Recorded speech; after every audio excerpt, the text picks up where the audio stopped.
what's up, and welcome back to my channel. If you're new here, hit that subscribe button down below, and thank you so much for being here. I am a first-time mom. I just gave birth to my little baby boy almost 5 weeks ago. He was a month a few days ago.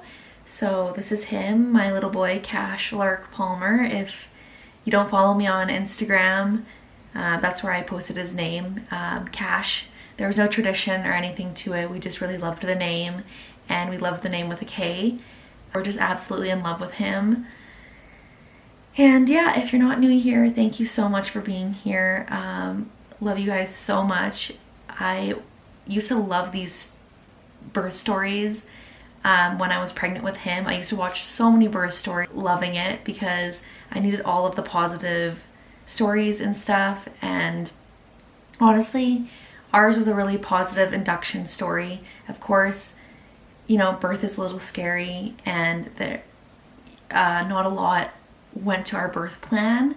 One was I didn't really want a lot of medical intervention, and that's not what happened. I had a lot of medical intervention happening, but I just wanted any way to get him here safe and healthy, and that's really all I cared about, and that's kind of all you care about. So I mean, as soon as you get to the hospital, your birth plan kind of just goes right out the window, because if things start to go sideways, you have to make decisions like basically off the fly right then and there. So yeah, nothing really went to birth. Nothing really went to my birth plan, but I had a really positive experience, and I feel like it was positive, even though it was a bit scary at times. I would still do it 1,000 times over again for him.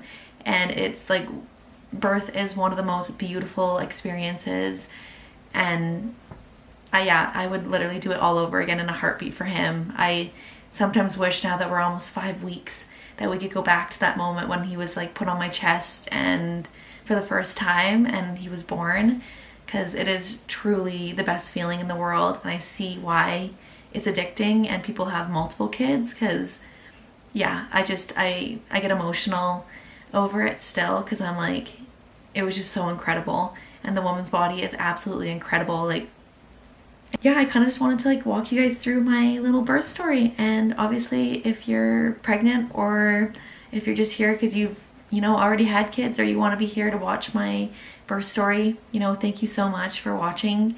This is not to scare anybody. This is a positive story. I had a positive experience.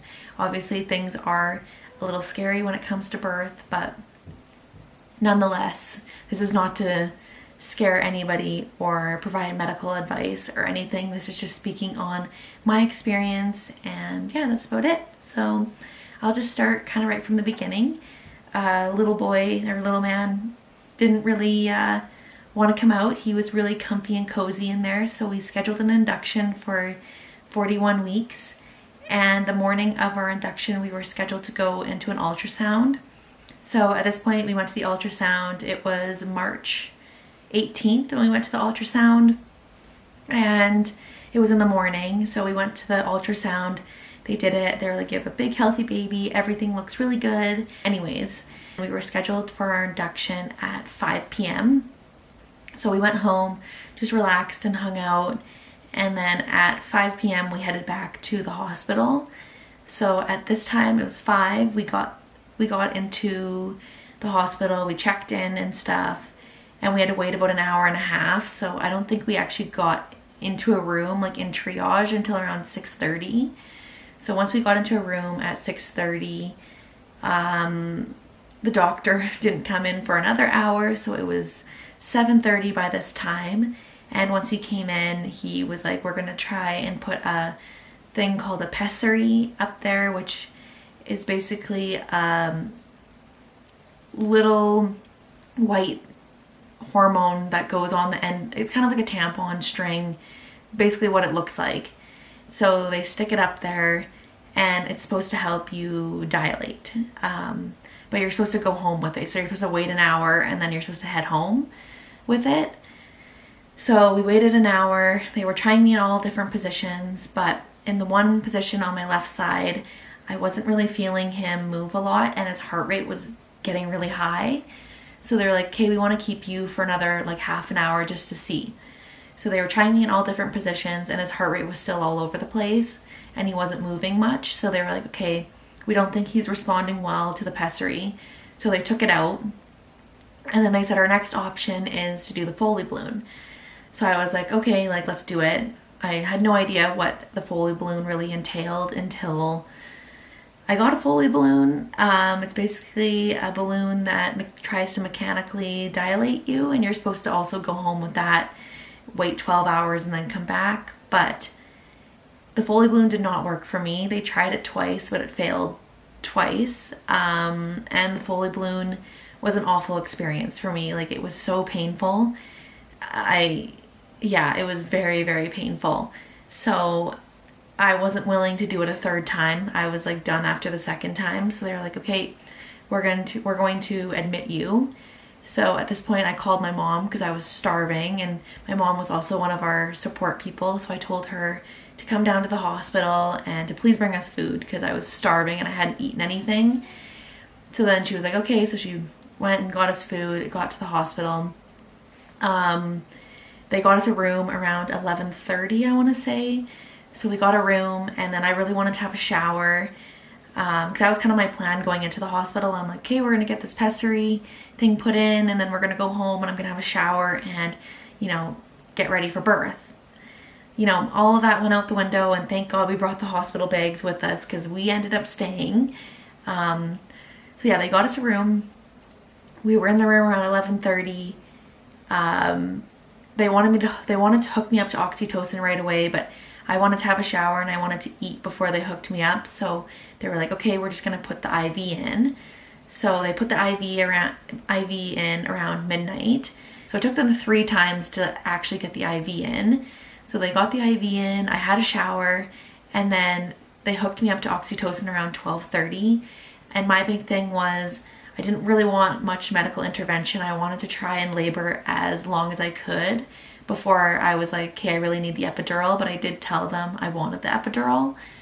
So they were like, okay, like just let us know like when you're kind of, you know, feeling like you want the epidural, and we'll let you know if the anesthesiologist, like how long it will be until she comes or whatever. And I was like, okay, sounds great.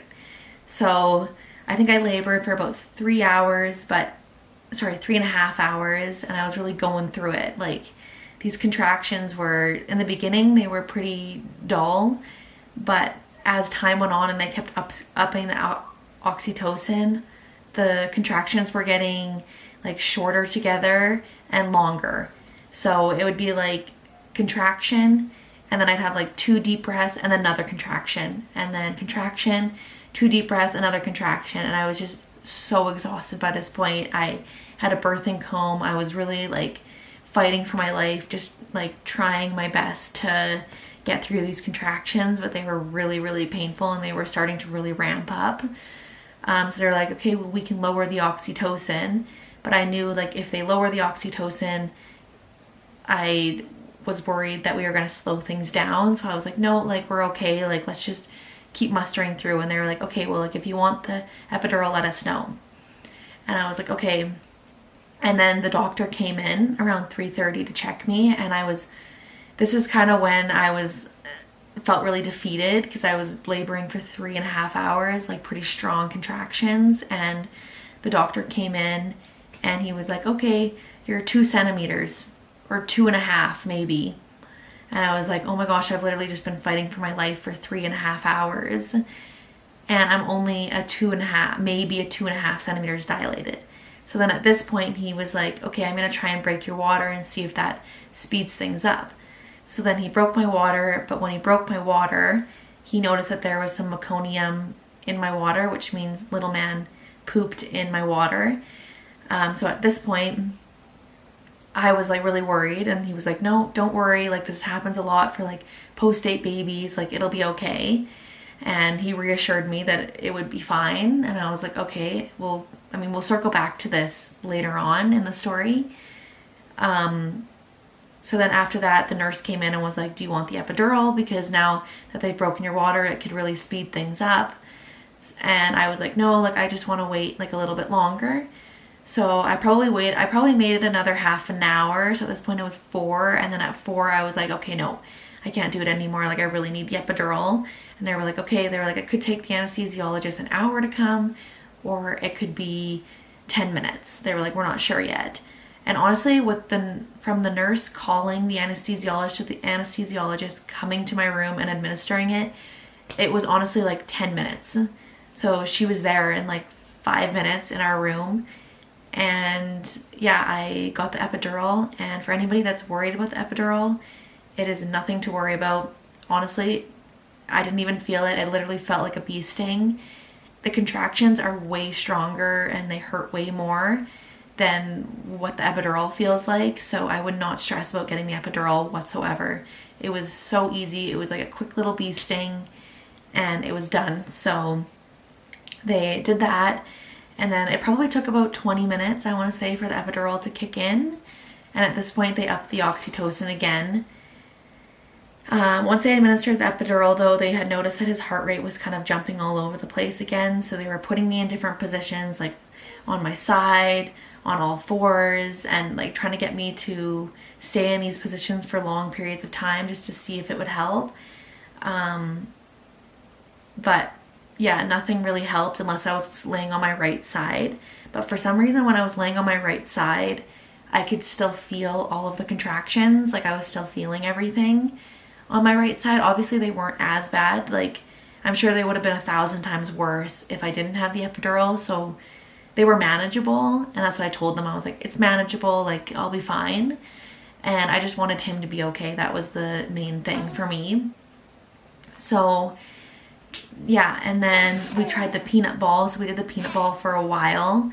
And then I think they came in and checked me around 7:30, and they were like, she's like 6.5, like almost 7 centimeters dilated. And I was like, oh my gosh, like this is amazing. Like I literally couldn't believe I was already like 6.5, 7 centimeters dilated. Like it was so quick. But they kept like trying to put me in different positions, and I also had the epidural shakes really bad. I didn't really know that was a thing, but man, the epidural shakes were insane. Like I was constantly shaking the whole time. Like I would click the button for more epidural, and then within 10-15 minutes I was just shaking uncontrollably. So yeah, I honestly didn't even know that that was a thing until I was experiencing it. Okay, so yeah, what was this, 7:30? Yeah, they checked me. I was about 7 centimeters dilated. I was super excited. I was like, oh my gosh, we're making progress. Things are good. And then from 7:30, 8:30, 9:30, I think 9:30, they checked me again. And at 9:30, yes, yeah, at 9:30, I was 9 centimeters dilated. So like, you're 9 centimeters dilated. But at this point, the doctor had come in and was like, we're really worried because your water's been broken for 12 hours and there was meconium in the water and the baby's heart rate was all over the place. So she was like, if you don't progress to a 10 within 2 hours, unfortunately, we're going to have to wheel you in for a C-section.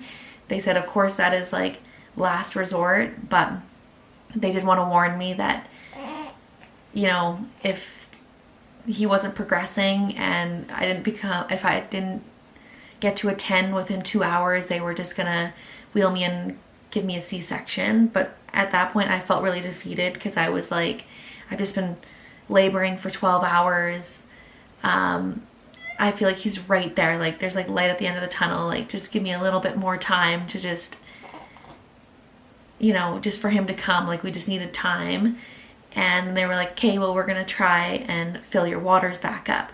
So they filled my water back up, and luckily his heart rate improved when they filled the water back up. So they filled the water back up, his heart rate was doing really good, and I was progressing. So they were like, okay, like, because I was 100% effaced, 9 centimeters dilated, I just needed to dilate 1 more centimeter, and like things were looking good. Like he was really low and like engaged down there. So they were like, okay, let us know when you feel like you need to push. And I was like, okay, but I never really felt like I had pressure in my butt or like I needed to push. I just felt a lot of pressure like you know, down in my vagina area, or down in my like pelvis area. So at this point they're like, hey, we're just gonna leave you for a little while and see.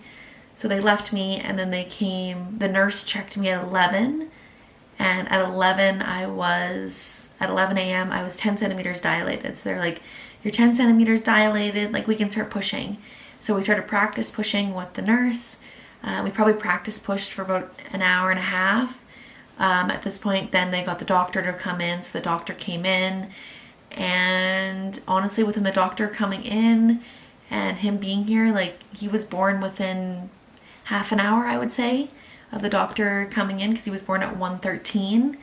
So by the time like she got everything ready and like set up and stuff, like he was there, and he kind of just like came flying out of there. Like, it was not flying out of there, I shouldn't say, because it was pretty painful, but like at first he was kind of playing peekaboo. He didn't really want to come out, and then all of a sudden he was just like, I'm coming out.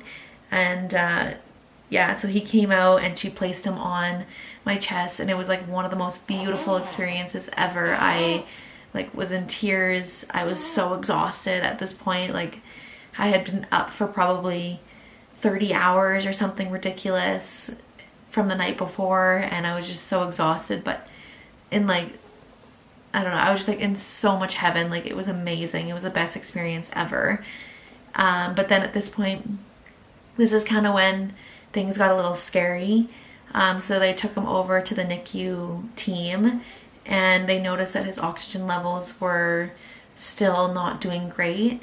And at this point, I'm kind of out of it. I'm like getting all stitched up and stuff. I had 2 second-degree tears, but I was bleeding a lot, and I was constantly losing blood, so I felt just really out of it. And they were trying to like stick things in my mouth to like clot the bleeding. They were trying to stick things down there to clot the bleeding, and there was just blood everywhere, and I was kind of scared. I didn't know what was happening to him, didn't know what was happening to me. Nobody was really explaining what was going on. So I told my fiance to just like stay with Cash, and then I was obviously trying to get all stitched up, and they were trying to get the bleeding under control. Once they got the bleeding like all under control and stuff, I had told them I really wanted an hour of skin to skin with him.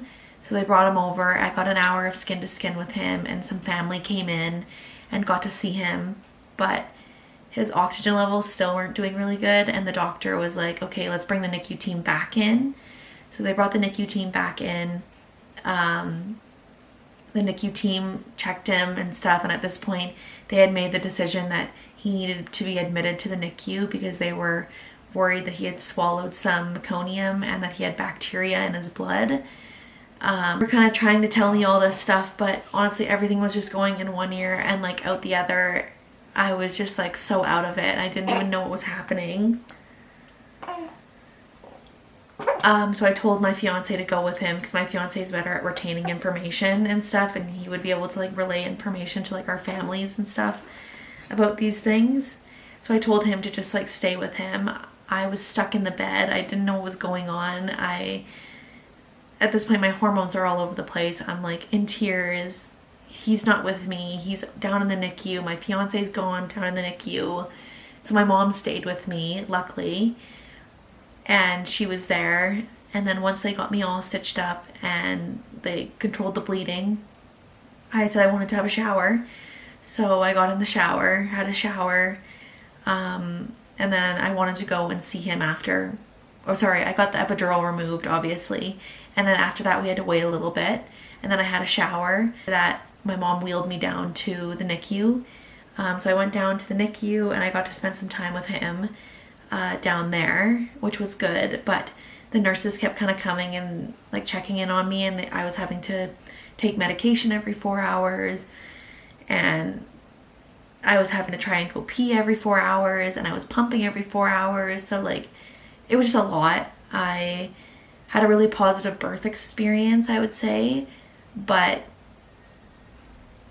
the after, like post-birth, I would say like wasn't as positive as I would think. Nobody really wants their baby to be in the NICU, and it was super scary, and I was just at the thought of him not being with me, I was terrified. I just wanted him to be beside me, and I was just like really scared and like out of it and stuff, and I didn't even know what was happening. So the post-birth was very scary and very traumatic, I would say, but the whole birth experience was really positive, and I would do it all over again. And looking back, yes, the NICU was very scary, and as a first-time mom, I didn't know what to expect and stuff, but the NICU team was absolutely incredible, and they got him in like a good routine, and they made sure that he was safe and he was healthy. So like it's all thanks to the NICU for really making sure that he was okay and that like he was safe to go home, because we didn't want to bring him home and something to happen. So yeah, I'm just really happy that, you know, the NICU team was so fantastic and was so amazing, and they really helped him get better, and he was better within a couple days. We didn't get to take him home until about the 4th day, but luckily I got to stay in the hospital with him in the parent room in the NICU. So I got to be there with him, which was good. It's like precious little thing ever. I just love him so much, honestly. Like, this is the best thing ever. Yeah, if you're like pregnant or about to give birth, or like you're already a mom, I mean, I know that you can relate to everything that I went through, like the anxiety you feel, the stress that you feel, just like all the emotions that you feel after birth are just crazy, and I like never would have expected all of that. But yeah, after he was born, it just all kind of feels like a blur.